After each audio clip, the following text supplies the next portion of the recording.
I think in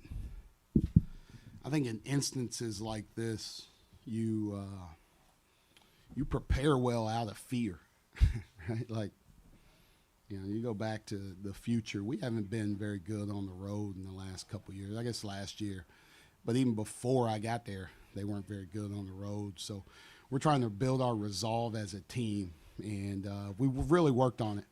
But like I like Georgetown's team, right? So when I'm watching on film and I see those two guards and I see what Thomas Sorber did to start, the size, the physicality, PV, you prepare out of fear. And I'm always realistic with our guys. And I think they were really locked in defensively. Like, I think we're a really good offensive team. They were really locked in defensively, and I think that's where you see us kind of push ahead. From in the first half, both Alico and Davis made incredible impacts offensively. Was that just in the flow of the offense for what Georgetown was trying to take away, and those guys had opportunities and they took advantage of those opportunities, or was that something that you knew you were going to do coming into today? No, we just kind of play pretty free-flowing offensively, but, like, there's so much attention paid to Marcus. There's so much attention paid to Braden that sometimes you forget about those two guys, and they're really good basketball players, right? Like, Tay Davis is now getting more and more comfortable, and he had 27 the last game. Like, he's really comfortable in how he's playing, in himself, what he's doing. And then, Alaco's just a gamer. When the lights come on the brightest, he's at his best. And he was a absolutely great pickup for us this summer. And you spoke a little bit about your defense. They had very few pink touches at all, whether it was by the pass or by the dribble.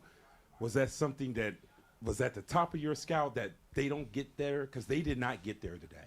Yeah, I think for us, we went into the game talking about their transition, and talking about their offensive rebounding, because that's where they've really been punishing people. But our defense is always built around protecting the paint. And, sometimes that hurts us, sometimes it doesn't. Against these guys, it was like, make them take tough contested shots. And I thought we did that. And they made some, right? They're going to make some of those. But over and over and over again, it's hard to I think it's hard to beat us that way. Michael, when you kind of look at when you guys played last year, they were a little older, and you had a lot of young guys, two young guards. And it feels like that's flipped a little bit, where you've got guys that have been in your system for 4 or 5 guys or so. Did that feel like a little bit of that experience kind of bubbling up a little bit today for you? Yeah, it is. And it's earlier, right? Like, we played them in December last year, right around finals time, where our guys were young, but they were still young at that point in time, right? This is third game of the year for both of us. So, they're still trying to gel what they do. But they count on some young guys, right? Mac is still young, right? Thomas is still young. Fielder, like, all those guys they're counting on, where being outside of the system now, trying to learn the system at the same time playing, major college basketball. So that's where I think the advantage of our guys getting thrown into the fire last year. Now they're comfortable. They're comfortable in any situation. And I think, you did see that kind of flip between the two teams. And doubling back to the defense a little bit, you take out the second chance points for them. You take out the points off turnovers. For it being mid-November, having that kind of settled defense, how encouraging is that for you as you move forward? Yeah, it's really good for us, because we've last year all of our time was spent on becoming a good defensive team, because I thought that was the only way we could hang into games, the only way we could stick around. We had to, make it a game in the mud and try and, score in the 60s and play in the 60s. As we've gotten better offensively, our defense hasn't shifted at all, right? So, we want to play in the 80s. We want to hold you in the 60s. And that's the kind of effort that it takes. And, we're just shuffling bodies, playing different people, and different guys come in and play at the same effort level. That's what I love the most, is there's no drop-off when we sub defensively. The absence of Thomas was obvious. They struggled. When you saw that, he was banged up, I don't know if you saw it in warm-ups or whatever, but when you realized he was banged up, do you think those guys were on their heels as a result? I mean, it seemed like they weren't very aggressive at all offensively, weren't hitting the boards, and were kind of hesitant. Whereas you jumped out to that big lead, you guys went right at them. Yeah, that's I didn't know. I wasn't out here, so I didn't find out until about 10 minutes before that he wasn't starting. And it shifts the game plan. It shifts how we started, what we prepared, how we were gonna put different people where. But I knew, like, you still got to worry about Epps and Mac, right? Like that. Like those two guys are still a focal point. So it didn't change too much. It was just like, hey, we may not double the post as much, right? Because the ball's not going in. They're not throwing it inside as much, right? When Thomas isn't in there. So it changed our focus. And now it becomes, for our bigs, more pick and roll dominant than post up dominant. Coach, you got some nice minutes off the bench today from Konstantinovsky and Chebuhar. How do you feel about your team's depth after a game like this, especially with a guy like Chebuhar spacing the floor? Yeah, those two guys, like, we've played two mid-major teams and guys that have been picking and popping, and it's really bothered those two guys, right, and how much they play. Like, Burke didn't play at all against Buffalo he didn't play at all on Monday, right? And think about that. Now he comes in and gives you 9 big points. I thought when those two guys got in, they really settled us, right? Because we use our bigs as ball handlers, as passers, everything else, and to have two fifth-year seniors come in, like they weren't shook by the pressure. And that's when we started really taking the lead out a little bit in the first half when those two guys subbed in. They played with great effort. They handled the ball. They didn't turn it over. And then Burke's shooting is something that, you're so worried about Marcus getting into the paint. Now when you stop the ball, Burke's back there picking and popping threes. So he gives us a weapon that we haven't had. John Teitel from Hoops HD. Coach, I read that you've been practicing with a 24-second shot clock. I was curious how you think that has translated into your success during games this year. Yeah, we want to do it. Like we're trying to play with more pace, and that's not always in resulting in like fast break points, right? Sometimes we get scored on. We want to get out of the net quick. We want to try and kick it ahead to guys running the wing, which happened a couple of times. But it really affects us in the half court. Now they switched some screens, so it slowed us down a little bit. But we want our half court cutting to be great, like the pace of our cuts, and I think that's when we're really good. But when we're cutting fast like that, now we can move it from side to side. Now you're worried about one side, the other side. Then we're attacking the paint after that. So I think the 24 seconds has helped our half court cutting pace really improve. Hey, Coach, you talked about playing on the road a little bit. What does the preparation look like when you're going from an arena that only seats 9,000 to an arena that is fit for NBA teams such as the Yeah. Heat? I don't know. There's probably two things that have, I've been thinking about this game for a while, right? Especially when early in the year. So one, like we got to play our conference tournament here, right? We played 2 games here last year in the conference tournament. So we have 7 guys that are back that all played in those conference tournament games. So they're like getting in here and playing. Now they're used to it a little bit. Not used to it, but like they've been here before. And then the other thing is I scheduled a road game against a mid-major team as an exhibition. Like we went on the road in the exhibition and played a good mid-major team just so we could go through preparation, right? How we travel, what we do the night before, what's our shoot-around look like, all of that stuff strictly for this game, right? I wanted to come here and be ready. And we have an older team. We're still pretty young. Our guards are young. Tay and Keba are only juniors, but we have a mature team. And I thought they handled coming on the road the way that you're supposed to. Coach, how do you think a win like this, what kind of message do you think it sends to not only the rest of the ACC, but also just the nation as a whole? I talked to our guys about, like, road wins are gold, man. Everybody's trying to get wins on the road, and it doesn't matter who you beat, right? So, like, right now, we've talked about the ACC and how we help each other. Like, we got to be good in the non-conference. All of us, top to bottom, we have to be good in the non-conference. So, like, I can only play the games on my schedule. So that means I need to do my part. We need to do our part as a group. So we need to come on the road and get a win, just so we help our league and we help ourselves. I don't know if it was any kind of statement, but, like, we're just doing our part. we're doing our part so we can get more teams in the NCAA tournament. Hopefully, Fighting Irish is one of those teams. Thank you. Hey, Shrewsbury, did you give your son his confidence? His mom. He gets it all from mom. The only thing I'm giving him is NIL. All right, take it easy, man. You okay with that?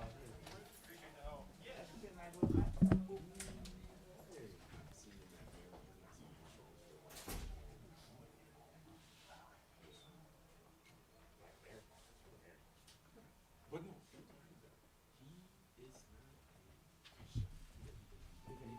Exactly, man. Exactly. He does, but when it's all. Can you grab these box scores and make sure we have all three?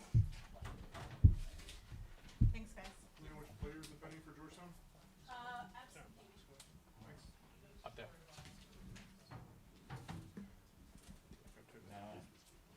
Nine. Just get new ones. yeah, definitely. It would just be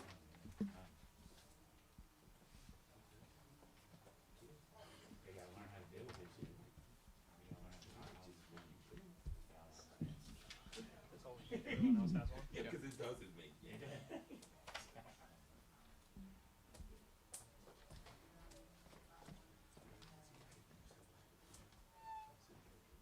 black, like you can, that's how I used to make it. I'm not talking this to give me the fun. You know what I'm saying? I like coffee ice cream though, strangely.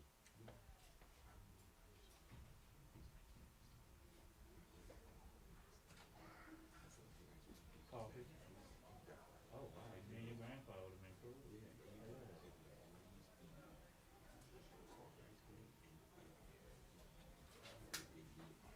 Me too. Got out the strawberry. I used to hate the gutting.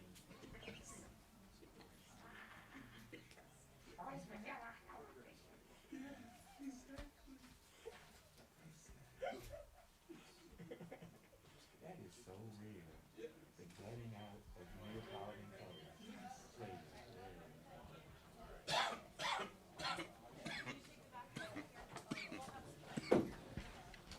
I'm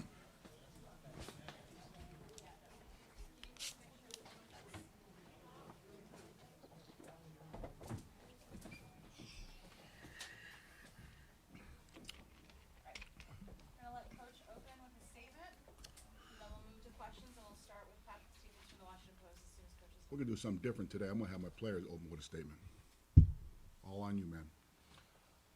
I thought we had a really good week prepared for that team. I don't think we came out. I think they were hungrier than us coming out. We had a whole week to prepare for them.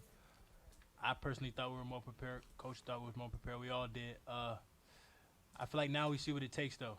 I feel like we got a good team. We got to keep building chemistry. It's just one game. We can't get too high, can't get too low. So I feel like we just got to bounce back. We got to trust our preparation, trust the things that coach is telling us to do, because we see mistakes and breakdowns. They add up and they total the losses. So it's just one game, and we'll bounce back from it. I'll build off of what Jaden said. It is just one game. We have a lot to learn. It's a young team. We're just going to get in the film room and get better. Get right back to work.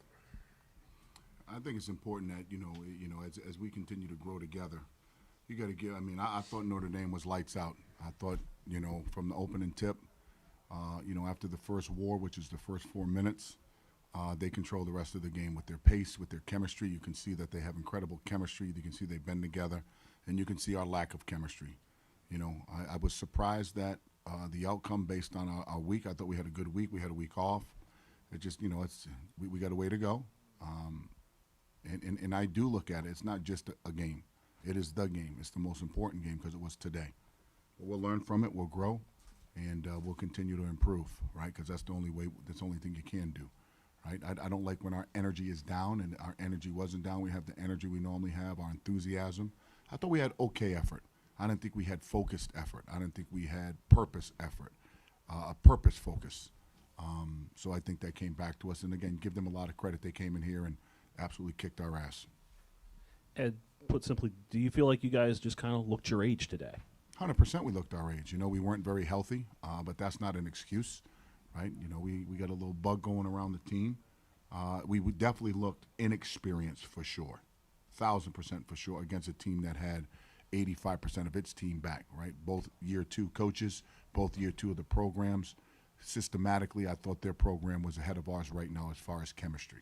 And Thomas, I'm guessing he was affected by the bug going around. Yes, he was. He did not practice yesterday, and he barely went through a walkthrough today. Coach Alico and Davis made impacts early on, especially in the first half. Was that just a result of them taking advantage of opportunities? Was it slippage? What did you see from your vantage point? I think it was all. I mean, Alaco's, you know, I think he's a fifth-year senior, I believe. So this is not his first rodeo. You know, when guys see the ball go in the basket early, they get a lot of confidence on both sides of the ball.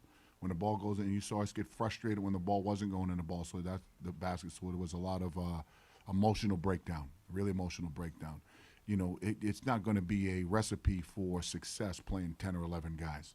So we as a staff have to look at our rotation. We got to see what's the best chemistry on the floor that's a winning combination, and that's still a search and find situation right now, of which you can see where Notre Dame has that with their chemistry and their know-how as an organization. It seemed like there was a struggle with getting 2 feet in the paint today, whether it's by the dribble or the pass today. Was it something that they were doing that made you so perimeter-centric? Or well, I mean, they didn't play a couple of our guys. If you look at some of our shooting numbers, they just had 10 feet in the paint. Right, and again, when Jaden and/or Epps came off a screen, it was high alert on them. Again, we took 32 threes. That's not something that I want to do. But, I mean, we had 10 uncontested wide-open shots, of which I think we were 1 for 10 or 1 for 11, whatever it may be. So on those there, we got to, you know, I want our guys to continue to take them, but if they're not making them, we have to do something different. I thought the ball stuck a lot. Right, I thought we took some bad shots just with dribble. So that's something that's coaching, and we'll correct that. Mike, I mean, you've been around mature teams before. Is there any way that you kind of speed up the process a bit, or is it just simply you guys something you have to go through, you know, over the course of days, weeks, months? I mean, like I said, we just gonna get in the film room and just watch all our mistakes and just in practice just fix them. Really, I mean, we gotta look at the next. Well, first we gotta look at this game and then look at our next opponent and build off of it. Jaden, how would you kind of size up, and kind of building off what Ed just said? It seemed like offensively there were only so many stretches where it was consistent, where you guys were able to be a consistent scoring threat possession after possession there for more than a couple at a time. Like you said, like Coach said, I think it's just building chemistry. We're a young group. We're a new group. As Coach always says, we got a lot of new players. So I think it just comes with building chemistry and guys trusting the process. We got a lot of talent on this team, so one night it might be someone else's night. It might be this person's night. So we just got to trust the process, and I feel like it just comes with building chemistry and just trusting what coaches, trusting the places that coaches is putting us in to be successful. And on the defense tonight, I know you terrible, F minus, terrible, absolutely horrendous. We didn't guard a soul. We couldn't guard you today. It was a bad collective of energy, focus, and determination. And I'm not even joking around, right? Again, you got to play hard. You got to play with a purpose. You got to play together. That was a shitty performance defensively. And again, give them credit. You know, they executed. I want to take anything away from them. We're talking about what we didn't do. They caused that. They did a great job with their pack line. They did a good job scouting, right? They took advantage of our. Again, it seemed like every time we made a mistake, they took advantage of it. That's chemistry. That's teamwork. That's recognition, of which we didn't have any of that. But, you know, our defensive performance, there are going to be days the ball don't go in the basket. There are going to be days where the ball don't go in the basket. But you cannot have that effort with somebody shooting 60, 65% from the floor and expect to win any game. I don't give a damn if you're playing in CYO, right? If you don't guard, you got no chance at winning, in particular in the Big East. Peavy, to piggyback on that guarding issue, what's been the problem from your eyes on all 3 games? Because wide open guys have been left wide open and been nailing these jumpers wide open. What would you attribute to that to? I think we just got to lock in from the start of the game. I mean, we've had a couple slow starts. I feel like we did start the game off pretty good this time. Like I said, we just got to execute what our coaches are telling us to do on the defensive end. And it's going to come. That's just, yeah, like I said, it's going to come. And Epps, how important is it for you guys to move the ball around and eliminate these no-touch or one-touch possessions where it doesn't touch a lot of hands and it makes it easier for the defense?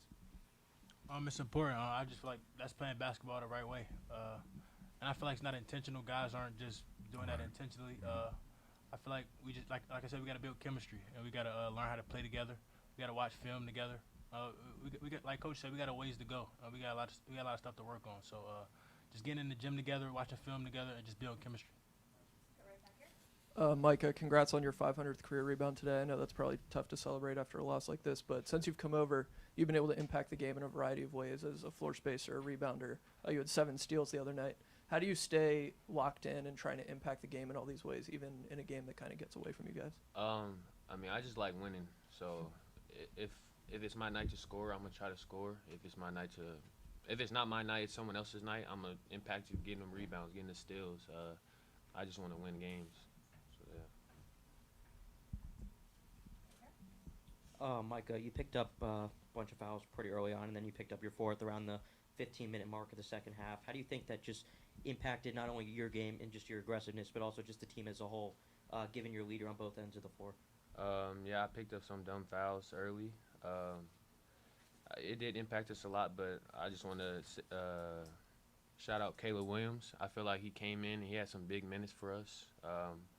Yeah, so I think he picked up when I was off the court. His energy on defense is what, I don't know, his rebounds, but he impacts the game well when he gets in there. So make no mistake about it, he has to be on the floor. Yeah. In a game like this here, him not being on the floor impacts Georgetown. He's a veteran. He knows how to win. He's been in these games like this here, right? You know, we had a couple of tough fouls, but 100% him not being on the floor really impacts where we're at because we don't have enough. We don't have enough experience on the floor. It's the reason why he and Jaden, they're the 2 oldest guys on the team. We have 1 senior, 1 junior.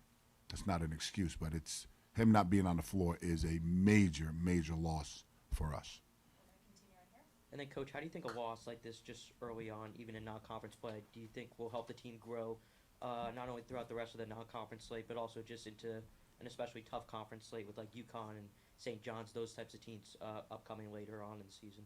I think every team in the Big East is tough, right? Not just UConn, not just St. John's, right?